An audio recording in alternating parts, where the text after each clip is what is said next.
Yes, it's John G. Sutton, Tales from the Jails. Today I want to talk a little bit about a hodgepodge about what's happening in the prisons and experiences in my immediate past. First I want to talk a little thing about something that's in the news. Well, it was in the news yesterday anyway, about a place called HM Prison Full Sutton, which is, I believe, in Yorkshire. It's got nothing to do with me, by the way. So today's Tales from the Jails is starts off with this. They've put a sugar ration on people in HMP Full Sutton.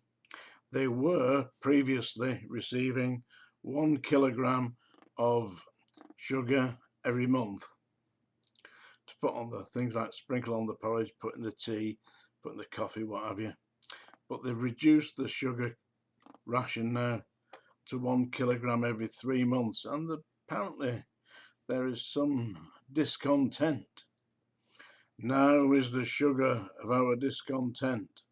Seriously, they're not happy. I mean, apparently the prison authorities are very concerned about the health and well-being of the people in their care. I mean, are they joking? Are they taking the piss? I would think so. Maybe it's just to cut back on money, who knows, most likely. Be something like that. But anyway, you can ask people about that. The poor inmates of HMP Full Sutton no longer get sugar on the porridge. Or only 1 kilogram over 3 months, so it won't be a great deal with it.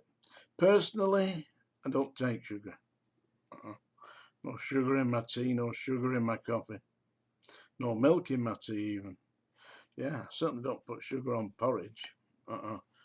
Anyway, listen to John. Yeah, that's what's happening there. There's going to be trouble because it's a lifers prison, I believe, HMP Full Sutton, and there's a great deal of dissent. Another thing that came to my mind, I mean, in the news recently, there's been a lot of talk about people having rights to be, what they call it, transgender. Yeah, that's, you don't have to be, if you're a man, you can dress as a woman, and if you're a woman, you can dress as a man. And it's occurred to me, this is not exactly something new. I experienced it when I was in the prison service. Inmates coming in who wanted to dress as women. Certainly one of them was the Cambridge rapist, Peter Cook.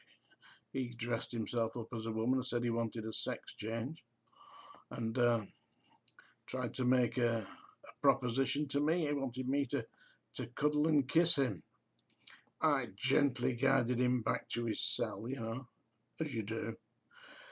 But listen, talk about transgender jailers. Yeah, I was a number of times I had to visit HMP Holloway.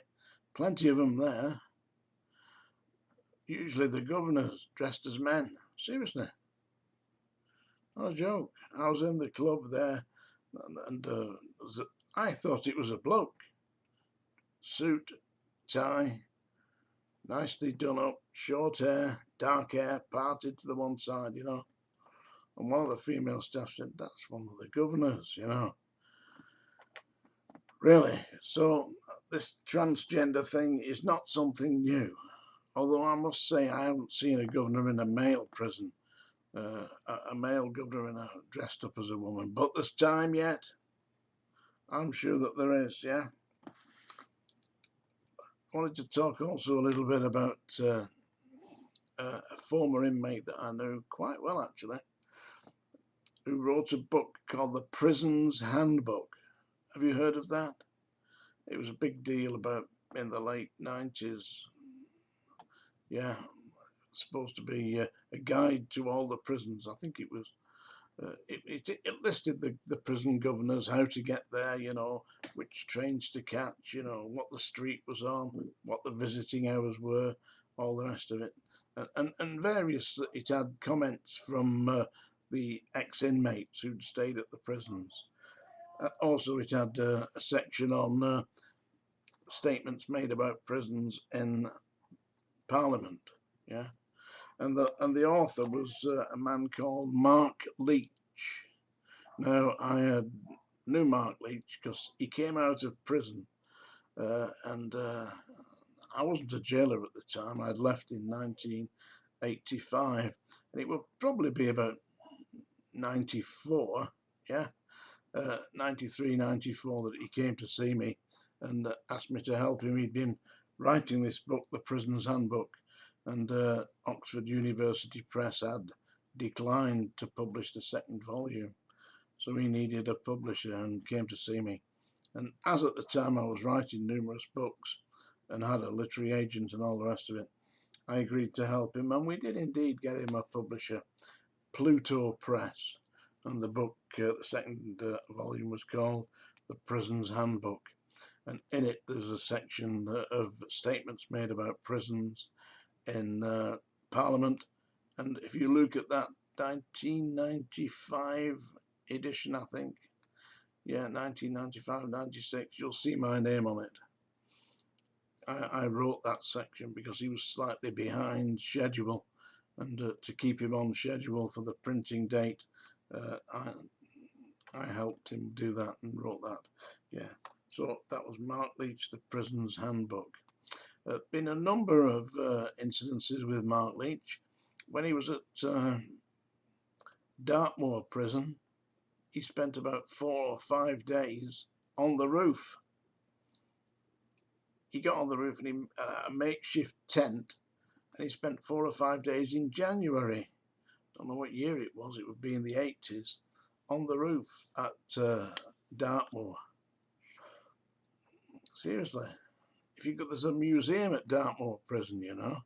Well, it's not in Dartmoor prison. It's outside Dartmoor prison, but it's in Dartmoor at that area, you know. Yeah, so you go up there and have a look. Yeah, and you'll see details about Mark Leach being on the roof and all that. Yeah. People often say to me, what's the name of the most dangerous inmate that you ever met? Mark Leach is the answer. Not because he was big and violent. Big and violent prisoners, yeah, you can deal with them.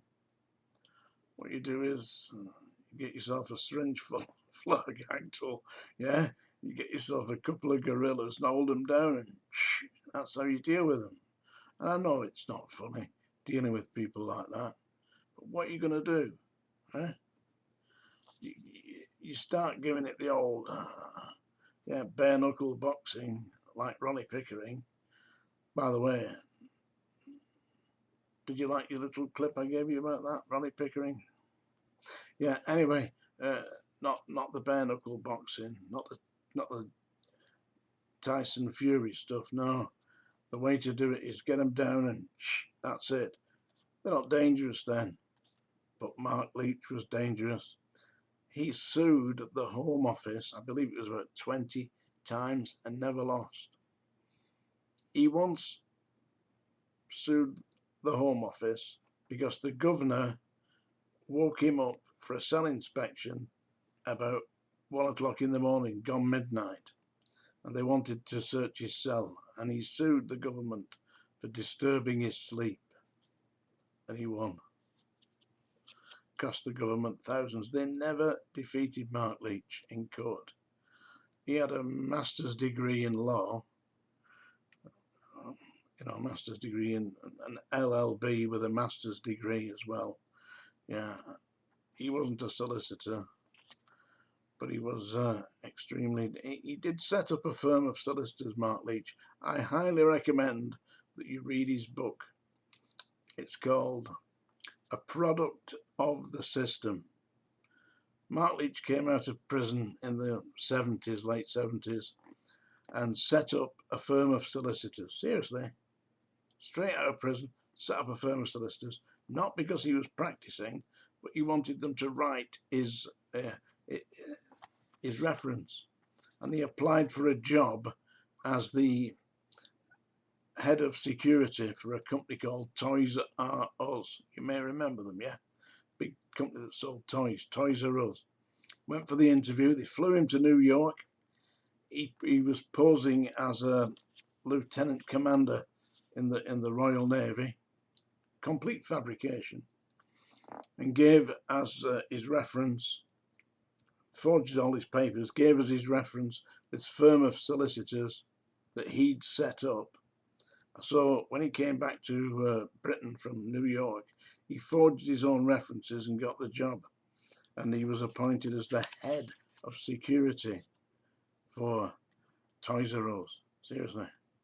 He did that job for about 5 months, and they asked him, say, you've got to provide us with your national insurance number so we can pay you. And of course he couldn't, because he'd given them a fictitious name.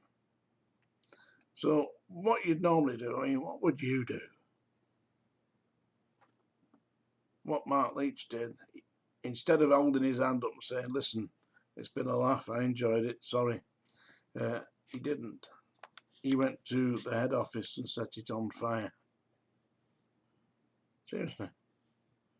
Touch of the old arson. I believe that's how he ended up in Grendon Underwood,